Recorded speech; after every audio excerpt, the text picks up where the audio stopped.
제가 이제 조금 도와주는 신학교가 있습니다. 이제 저 후배 목사님 몇 분이 네팔로 이제 떠났어요. 신학교도 좀 돌아볼 겸 좀 여행을 하겠다. 그래서 이제 일전에 떠났는데 그 중에 이제 그 한 분이 네팔에 갔으니까 히말라야 산에 한번 올라가 보려고 합니다. 그렇게 얘기를 해요. 그래서 내가 그 힘든 걸 왜 해? 등산 전문가도 아닌데 괜히 또 조난당하면 내가 여기까지 와야 되니까 가지 마라. 이제 그렇게 얘기를 했어요. 농담으로. 그랬더니 그래도 한번 해봐야죠. 힘드니까 더 가치가 있지 않겠습니까? 하고 선배님이 항상 그저 좁은 문으로 들어가라고 그리 말씀을 했으니까 제가 한번 좁은 문으로 들어가 보려고 합니다. 내가 좁은 문으로 들어가는 건 좋긴 한데 죽진 말라. 그렇게 얘기를 했어요. 어려운 것을 할수록 역시 보람은 큽니다. 가치도 있고요. 오늘 이 궂은 날씨에 여러분 하나님 뵙기 위해서 성전에 오셨습니다. 하나님께서 아주 좋아하실 것입니다. 성전에 모인 여러분들에게 하나님의 축복이 함께 하시기를 바랍니다. 일전에 그 은퇴 목사님들 대접하는 일을 제가 이제 했어요.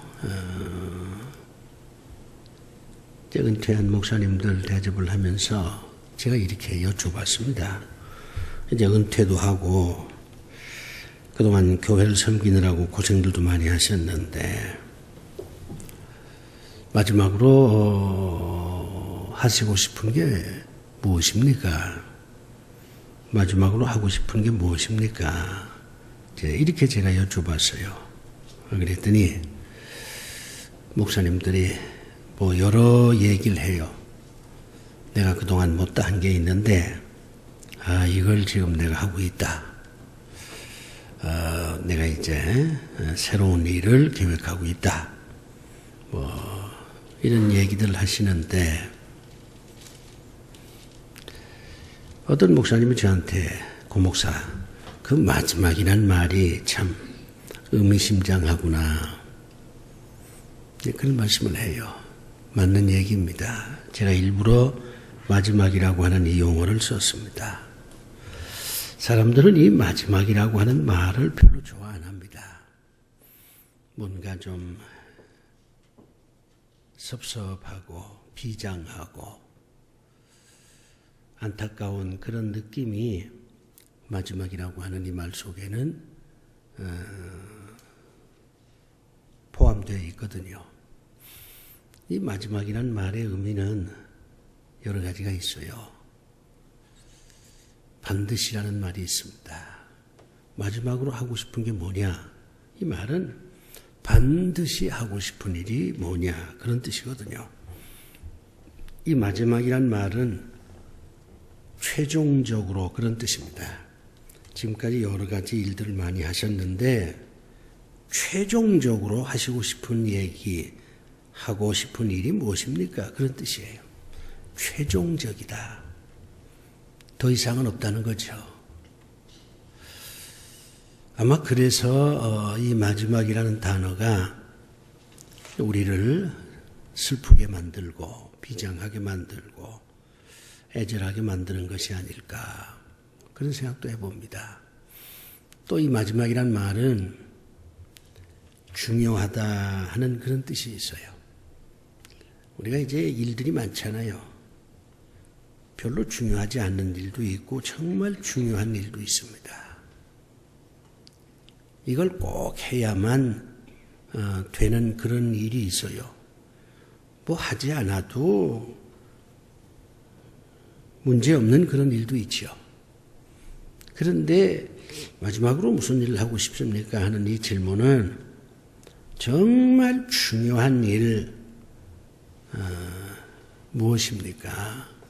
그 중요한 일 이제 하셔야 되지 않습니까? 그런 의미로 마지막이라고 하는 단어를 씁니다. 마지막으로 쓰는 글을 유언이라 그러죠. 아버지가 아들한테 여러 가지 얘기를 해왔는데 이제 세상을 떠나면서 마지막으로 아들한테 이렇게 살라 저렇게 살라 이렇게 얘기하면 그게 유언장이 되는 것입니다. 성경에는 이 유언장들이 많아요. 사도 바울의 유언장이 디모데후서입니다. 지금 저는 여러분에게 사도 바울의 유언장 한 구절 읽어드린 거예요. 사도 바울은 자기가 이제 죽을 때가 오고 있다 하는 걸 예감합니다. 사람은 갑자기 죽을 수도 있어요. 그러나 어떤 사람은 자기의 죽음을 느끼는 사람도 있습니다. 아, 이제 내가 조만간에 죽겠구나. 이런 어떤 예감이 든다는 거죠. 그래가지고 이제 이것저것 정리를 하는 것입니다. 갑자기 떠나는 죽음보다는 정리하고 떠나는 죽음이 훨씬 아름답습니다.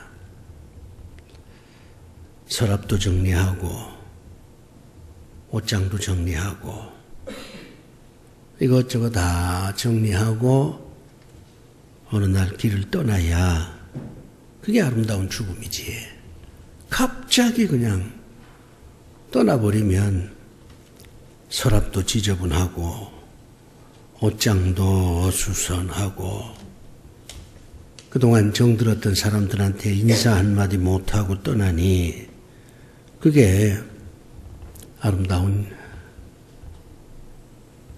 죽음이라고 말할 수 없지요. 사도 바울은 영감으로 느끼는 겁니다. 이제 아, 내가 죽을 때가 가까이 왔구나. 그러면서 하나하나 정리를 하기 시작을 합니다. 그리고 디모데에게 편지를 씁니다. 이 디모데는 사도 바울의 영적인 아들이고 제자입니다. 사도 바울은 이 디모데를 참 사랑했어요. 그래서 디모데에게 개인적으로 편지를 써요. 이 디모데 후서는 순전히 개인적인 편지입니다. 로마서나 갈라디아서나 빌립보서 같은 것은 교인 전체에게 보낸 편지예요. 그런데 이 디모데 후서는 디모데라고 하는 한 개인에게 보낸 편지입니다. 제가 이제 목회를 정리하면서 여러 가지 후회스러운 게 참 많아요. 다시 이제 목사 일을 한다면 이렇게 한번 해봤으면 하는 것들이 많은데 그 중에 하나가 편지 목회입니다. 사도 바울은 편지로 목회를 했거든요. 베드로 사도도 편지로 목회했어요.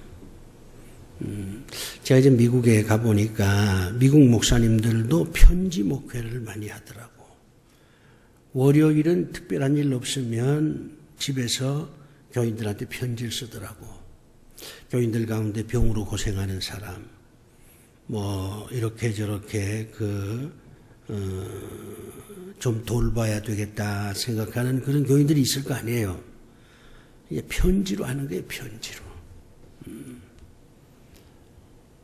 뭐 사무실로 불러서 얘기하는 게 번거롭잖아요. 그러니까 편지로 이제 하는데 편지 목회라. 이제 그렇게 이제 이름을 이제 붙였는데 상당히 부럽더라고. 또 뭐 글 쓰는 데는 내가 별 부담이 없으니까 내가 이거 편지 목회 한번 해봐야 되겠다 이렇게 생각을 했는데 아직 실천을 못했어요. 식탁 목회는 지금 하고 있습니다만은 그 식사하면서 목회를 하는 거죠. 이 사도 바울이 이제 편지 목회를 했는데 디모데라고 하는 자기의 지휘자에게 영적인 아들에게 유언을 하는 겁니다. 이런 걸 보면 사도 바울이 결혼을 안 했다. 자식이 없다. 그렇게 우리가 이제 추리를 할 수가 있어요. 뭐 아들이나 딸이 있으면 아들, 딸한테 유언을 했겠지요. 디모데에게 유언을 하는 겁니다. 그러면서 디모데 보고 이래라 저래라 이렇게 얘기하기 전에 자기 고백을 먼저 해요. 난 이렇게 살았다. 난 이렇게 살다가 죽고 싶다. 이게 훨씬 상대방한테 감동을 줍니다. 이래라 저래라 자꾸 하면 그건 상대방한테 좀 오해를 살 수도 있잖아요. 이거 자꾸 나를 무슨 종 부리듯이 한다. 이런 생각도 할 수 있을 거 아닙니까? 아무리 스승이지만 제자한테 이래라 저래라 자꾸 그러면 기분이 썩 좋을 리가 없거든요. 바울은 그런 걸 알고 있는 사람이에요. 그러니까 자기 제자한테도 이래라 저래라 명령하는 게 아니라 먼저 자기 고백을 하는 거예요. 난 이렇게 살아왔어. 또 이렇게 살다가 죽을 것이야. 이렇게 자기 내면을 이렇게 보여주면서 너도 이렇게 하는 게 좋지 않겠냐. 이런 가르침을 지금 주고 있는 겁니다. 참 사도 바울이요 지혜로운 분이에요. 여러분들이 이제 남한테 자꾸 이래라 저래라 하지 마세요. 그러면 상대가 고깝게 생각을 하기도 할 뿐만 아니라 별 이제 효과가 없어요. 그러기보다는 나는 이렇게 살아왔고 이렇게 살고 싶다. 자기 얘기를 많이 하는 겁니다. 그러면 상대가 나도 저렇게 한번 살아봐야지 이렇게 결심을 하지. 자꾸 이래라 저래라 얘기하면 별 영향이 없어요. 바울은 그걸 알고 있는 사람입니다. 그는 이렇게 얘기를 해요. 나는 지금도 일하지만 일하다가 죽겠다. 그렇게 얘기를 해요. 무슨 여행하다가 죽겠다. 놀다가 죽겠다. 그게 아니에요. 나는 지금까지도 일을 해왔고 앞으로도 이렇게 일하다가 죽을 생각이야. 이런 자기 내적 고백을 합니다. 인간은 일하는 존재예요. 일을 해야 자기 존재감이 드러나는 것입니다. 사람들은 일을 안 하려고 그래요. 정말 어리석은 생각이에요. 내 경우를 생각해 보면요. 내가 지금까지 여러 가지 일들을 많이 해왔어요. 정말 줄기차게 일을 해왔습니다. 일을 벌려서 하는 그런 사람이다. 이렇게 이제 얘기를 들을 만큼 정말 일하면서 살았어요. 근데 이제 일을 하게 된 어떤 동기를 한번 쭉 정리를 해보니까 다는 아니겠지만 한 7가지 정도로 정리가 되더라고. 첫째는 내가 나이에 따라서 일이 달라지더라고요. 20대에 내가 일하는 거하고 30대, 40대, 50대 이게 다 달라. 나이에 따라서 일도 달라지는구나 하는 걸 제가 느낍니다. 두 번째는 시대의 흐름에 따라서 일이 달라지더라고. 유행 심리 같은 게 있는 거예요. 남이 하니까 나도 한다 이거죠. 남이 여행을 하니까 나도 여행하고, 남이 운동을 하니까, 운동하는 사람이 굉장히 많잖아요. 그건 나도 좀 해봐야지. 시대의 흐름에 따라서 일을 하게 되더라고요. 세 번째는 나 자신의 이익을 위해서 일을 하게 되더라고. 이 일을 해야 나한테 이익이 된다. 나한테 도움이 된다. 공부도 일이잖아요. 내가 독서를 하면 나한테 이익이 된다. 이렇게 생각하니까 밤잠을 못 자고 책을 읽는 겁니다. 자신의 이익을 위해서. 네 번째는 남의 요청에 따라서. 나는 별로 그 일 관심도 없고 그 일을 하고 싶지도 않았는데 주변에 있는 사람이 이 일을 좀 같이 하자. 이 일을 좀 해주세요. 이렇게 요청이 들어오는 거예요. 가만히 들어보면 그거 좋은 일이야. 할 만한 일이야. 그러면 남이 요청할 때 알았습니다. 한번 해보죠. 이렇게 해서 그 일을 맡아서 하게 되더라고요.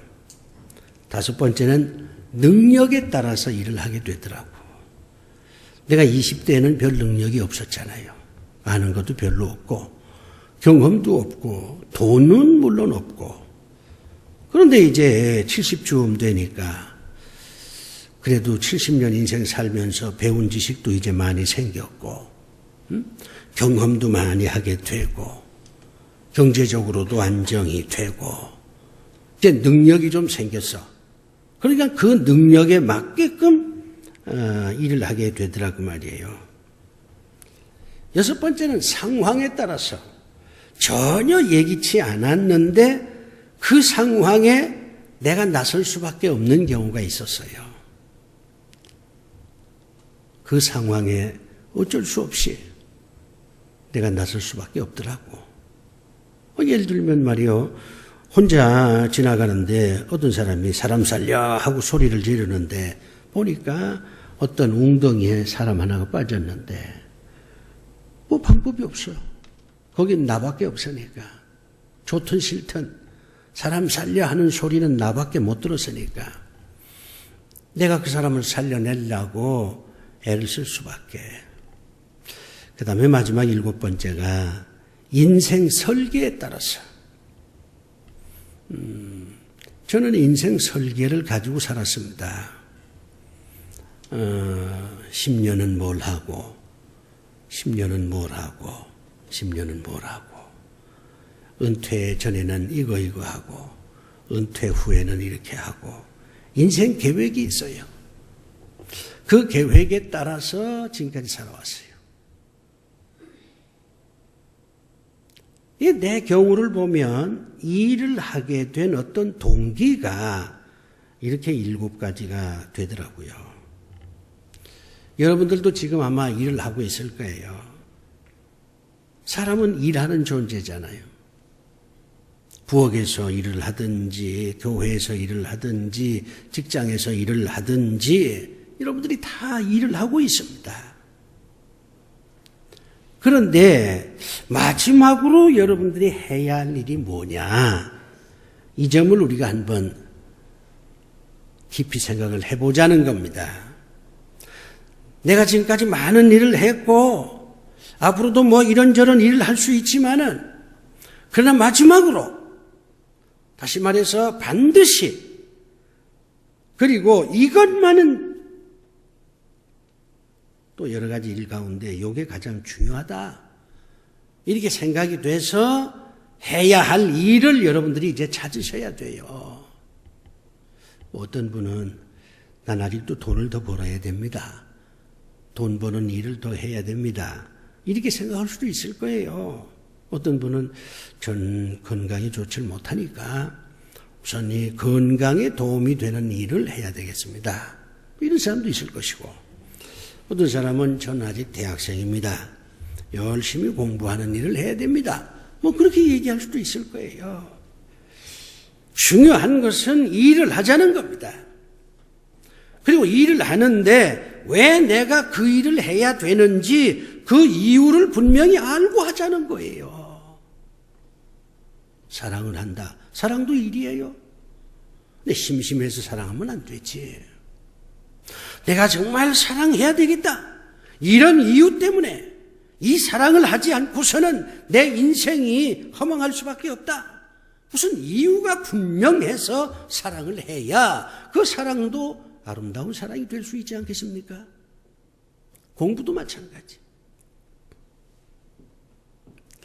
바울은 디모데 보고 나는 지금까지 이렇게 일을 해왔고 앞으로도 이렇게 일을 할란다. 그러다가 하나님께서 이제 돌아오라 그러면 미련 없이 하나님께로 돌아가겠다. 그렇게 자기 고백을 하는 거예요. 그러면 사도 바울이 지금까지도 그렇게 일을 했고 죽는 날까지 그렇게 일을 하겠다고 하는 것이 과연 무엇이었을까? 이걸 우리가 한번 오늘 말씀을 통해서 찾아보면 우리도 나도 그런 일을 해야 되겠구나. 이런 어떤 그 다짐이 주어지지 않겠느냐. 이런 그 생각을 하면서 오늘 이 말씀을 여러분에게 소개를 합니다. 7절에 보면 간단해요. 나는 선한 싸움을 싸우고. 첫째가 싸우는 일을 해야 됩니다. 근데 오해는 마세요. 다른 사람하고 싸우는 게 아니에요. 자기 자신과 싸우는 겁니다. 선한 일을 하기 위해서 싸우는 거예요. 악한 일을 하기 위해서 싸우는 게 아닙니다. 사람은 죽는 날까지 자기와 싸워야 돼요. 선한 일을 하려면 자기를 이기지 못하고서는 선한 일을 못해요. 선한 일이라는 게 어떤 특징이 있습니까? 선한 일을 하려면 희생이 반드시 동반됩니다. 선한 일을 하려니까 그 일에 시간을 바쳐야 되지요. 선한 일을 하려고 하니까 거기다가 물질을 쏟아야지. 선한 일을 하려고 하니까 그 일을 하면서 사람들한테 때로는 오해의 대상도 돼서 비난도 받잖아요. 사람들이 왜 선한 일을 하려고 안 하느냐? 간단해요. 선한 일 하려면 시간도 뺏겨, 물질도 뭐 손해봐, 게다가 쓸데없이 남들한테 또 뭐 욕을 먹어. 나 안 해. 이래서 현대인들은 선한 일을 하려고 안 해요. 그렇다고 악한 일을 하려고 하느냐? 물론 악한 사람은 악한 일을 하려고 하지만 또 대부분의 사람들은 악한 일도 하려고 안 합니다. 악한 일 하면은 감옥 가야 되니까. 그러니 선한 일도 하려고 안 하고 악한 일도 하면 안 되니까 안 하고, 그래서 결국 이것도 아니고 저것도 아니에요. 일하는 인생이 아니야. 그냥 노는 인생이야. 노는 것도 무슨 뭐 특별한 의미가 있어서 노는 것도 아니야. 그냥 시간만 보내는 거야. 이러니까 답답한 인생이 될 수밖에 없는 겁니다. 선한 일을 하기 위해서 나 자신과 지금까지도 싸워왔고 앞으로도 나 자신과 싸우면서 나는 살아가겠다. 이게 사도 바울의 내적 고백입니다. 얼마나 아름다워요. 얼마나 솔직합니까? 얼마나 창조적입니까? 남하고 싸우는 게 아니라 나 자신과 싸우겠다는 거죠. 선한 일은 갈등의 결과입니다.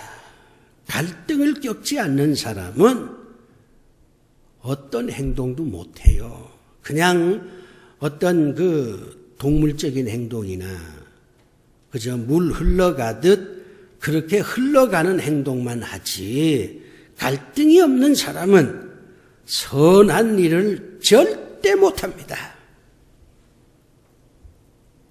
여러분은 선한 일을 하기 위해서 여러분 자신과 싸우는 그런 사람이 되세요. 뮤지컬 레미제라블 맨 처음 보면 잔발잔이라는 사람이 감옥에서 나오잖아요. 나오면서 맨 처음 외치는 소리가 있어요. 나는 누구냐. 아주 뭐 그 장면이요 굉장히 감동적이에요. 나는 누구냐.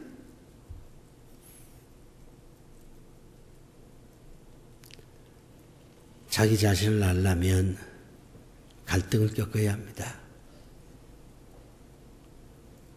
그 다음에 또 두 번째로 이 사도 바울이 뭐라고 얘기하냐면 나의 달려갈 길을 마치고 달려갈 길을 끝까지 달려가겠다는 겁니다. 중간에서 멈추지 않겠다는 거예요.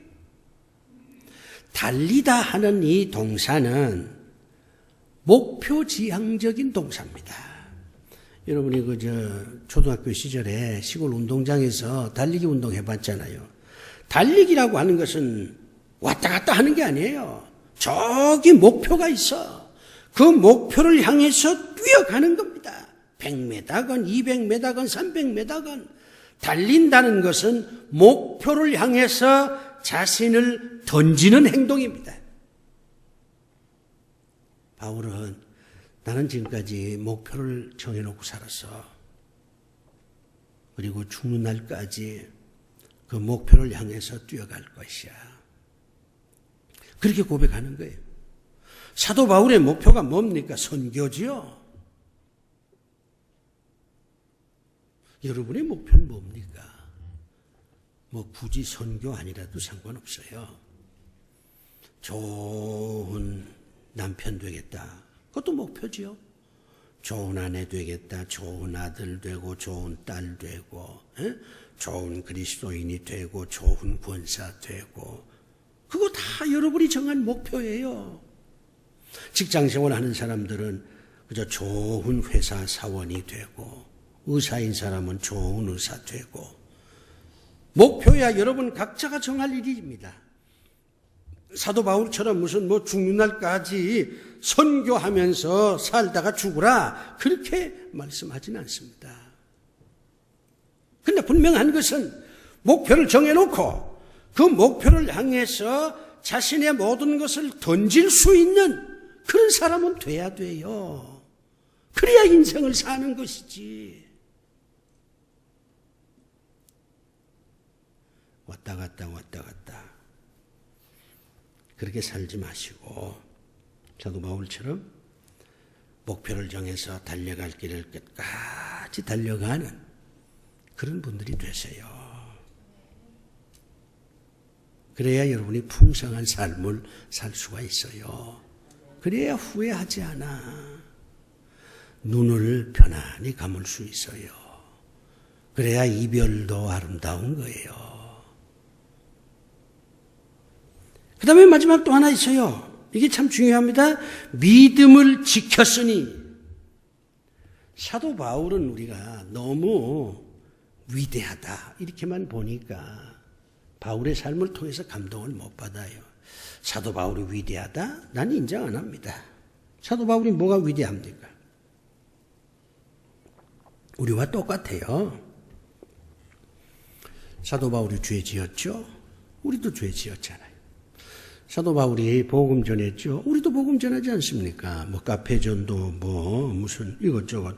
우리도 전도하잖아요. 무슨 사도 바울만 전도합니까? 사도 바울도 우리와 똑같은 사람이에요. 믿음을 지켰다 하는 이 말은 믿음 지키기가 어려웠다는 얘기입니다.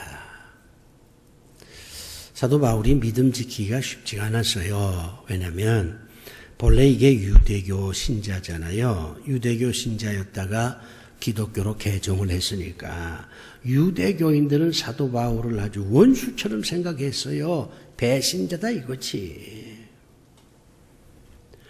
그러면 교인들이 사도 바울을 영접하고 사도 바울을 아주 존경했냐? 그것도 아니에요. 고린도 교회 교인들 가운데 상당수는 이 사도 바울이 가짜라고 생각을 했습니다. 네가 무슨 사도냐? 넌 엉터리야. 넌 가짜야. 얼마나 갈등이 심했었겠어요. 게다가 이 사도 바울은 헬라 철학을 공부한 사람입니다. 굉장한 지식인이에요. 지식인이 믿음 지키기가 쉽지가 않아요. 배우면 배울수록 이게 흔들리는 게 인간이에요.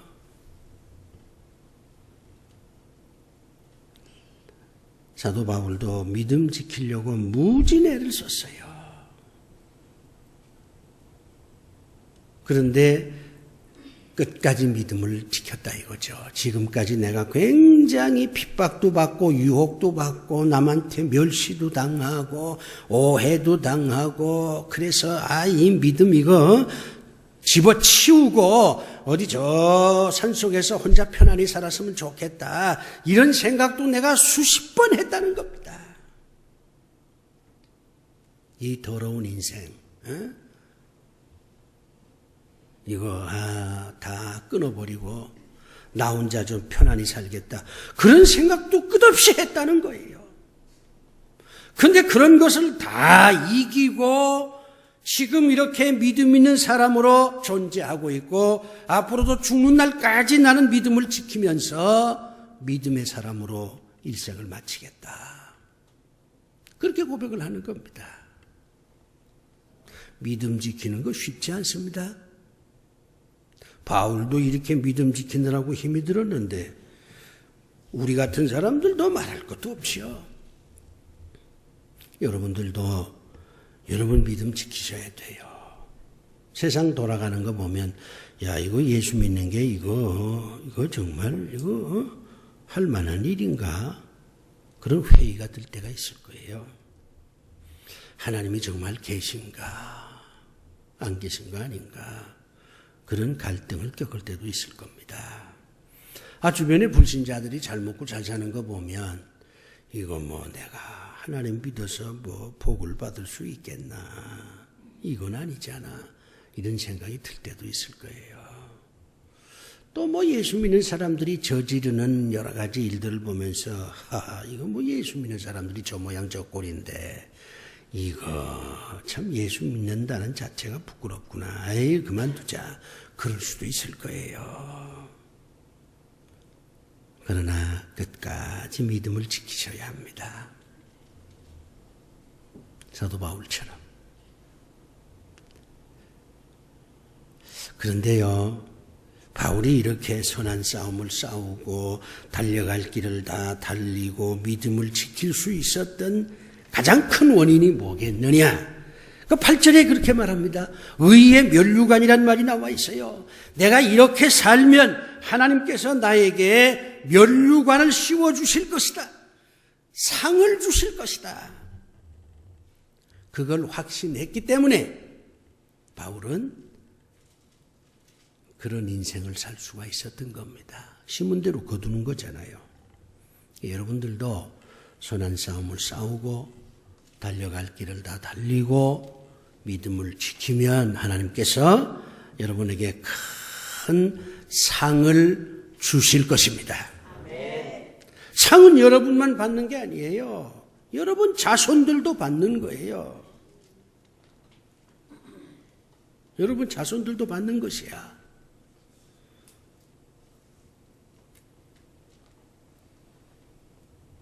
누구의 아들이다. 그러면 사람들이 저 사람이 누구의 아들이다. 도와줘야지. 이런 생각을 하잖아요. 누구의 딸이다 그러면 누구의 딸이니까 우리가 도와줘야 되겠다. 이런 생각을 하잖아요. 그렇게 살면 그런 축복을 받습니다. 이제부터 여러분들이 일을 하시되 여러 가지 일들을 하세요. 그러나 정말 중요한 것은 선한 싸움을 싸우고 달려갈 길을 다 달리고 믿음을 지키는 일을 여러분이 하시기를 바랍니다. 기도합시다. 아버지 하나님, 죽는 날까지 선한 싸움을 싸우고 달려갈 길로 다 달리고 믿음을 지키고 살다가 하나님께서 돌아오라 그리 말씀하시면 웃으면서 하나님께로 돌아가는 그런 아름다운 인생을 저희들이 살고 싶습니다. 그렇게 살 수 있도록 저희를 축복해 주시옵소서.